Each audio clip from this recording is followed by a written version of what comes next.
नमस्कार दोस्तों, बचपन बनाओ बढ़ते जाओ के साथ मोबाइल वाणी आपके लिए बच्चों की परवरिश और उनके विकास से जुड़ा खास कार्यक्रम लेकर आया है। यहाँ उन बच्चों की बातें भी हो रही हैं जो शारीरिक या मानसिक रूप से कमजोर हैं या फिर दिव्यांग हैं। ऐसे बच्चों के लिए परिवार के मन में बहुत सारी चिंताएं होती हैं। तो चलिए सुनते हैं इसी विषय पर हमारे श्रोताओं की राय। दोस्तों, शहनाज जी ने मोबाइल वाणी पर परिजनों के लिए एक खास सलाह दी है। आखिर क्या है ये सलाह? चलिए सीधा उन्हीं से सुनते हैं। मैं शहनाज सुल्तानपुर मोबाइल वाड़ी से बचपन बनाओ बढ़ते जाओ कड़ी संख्या 12 में जो बच्चों के बचपन मानसिक रूप से कमजोर बच्चों के बारे में जो बात की गई है, हम उस पर कुछ कहना चाहते हैं। माता पिता अपने बच्चों की शारीरिक परिस्थिति और ज़रूरतों को पहचानना काफ़ी आसान होता है, इसलिए माता पिता अपने बच्चों के पौष्टिक आहार अन्य चीज़ों का खासा ध्यान रखना चाहिए। लेकिन बच्चे की मानसिक और ज़रूरतों को भी समझना उतना ही ज़रूरी होता है।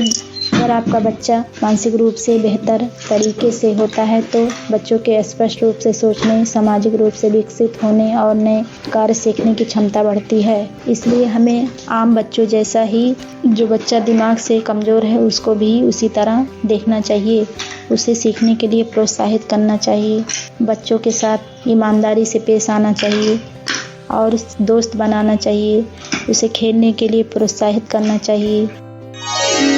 बहराइच से हमारी एक श्रोता कहती हैं, बच्चों की कोशिशों को परिवार के समर्थन की जरूरत होती है। इसके साथ ही कुछ और भी अच्छी बातें हैं जो वो हमें बता रही हैं। नमस्कार, मैं सरस्वती बहराइच मोबाइल वाड़ी में आप सभी का स्वागत करती हूँ। साथियों, आज लेकर आए बच्चों के लिए सीख की बातें। बच्चों के लिए एक बेहतर और सकारात्मक वातावरण बनाने के लिए सही मौजूदगी और समर्पण महत्वपूर्ण है। उनकी सुनी और समझदारी सुनिश्चित करें, उनके सपनों को समर्थन दें और सकारात्मक प्रतिस्पर्धा को प्रोत्साहित करें। साथ ही उनके साथ सकारात्मक संवाद बनाए रखें और उन्हें समय समय पर प्रेरित करें। अच्छे माता पिता बनने के लिए सतर्कता, स्नेह और समर्थन से भरा हुआ मिलन अत्यंत महत्वपूर्ण है। धन्यवाद साथियों। चलिए तो अब बारी है एक सुंदर सी कहानी की, जिसे हमारी श्रोता ने रिकॉर्ड करवाया है। नमस्कार, मैं डॉली श्रीवास्तव अंबेडकर नगर मोबाइल वाणी में आपका स्वागत है। तो आज मैं आप बच्चों के लिए एक हाथी और चींटी की कहानी लेकर आई हूँ। एक जंगल में एक हाथी रहता था। उसको केले खाने बहुत पसंद थे। केलों की खोज में वह पूरे जंगल में इधर उधर घूमता रहता था। एक दिन रास्ते में उसकी नजर एक चींटी पर पड़ी। चींटी ने हाथी को हेलो बोला और हाथी ने भी चींटी को हेलो बोला। हाथी को बहुत भूख लग रही थी। तभी उसकी नजर केलों पर पड़ी। वह केले खाने चला गया। ये देखकर चींटी उसके पास गई और बोली, क्या कर रहे हो भाई?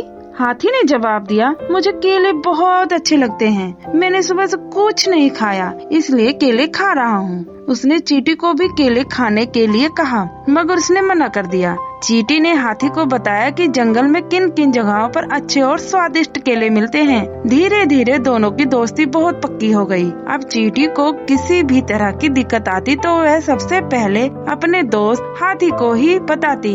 हाथी भी जब किसी सवाल का जवाब ढूंढ नहीं पाता तो उसका जवाब पाने के लिए वह चींटी के पास ही आता। हाथी और चींटी की दोस्ती हमें ये सीख देती है कि बस एक हेलो से ही हम दूसरों के अच्छे दोस्त बन सकते हैं। धन्यवाद।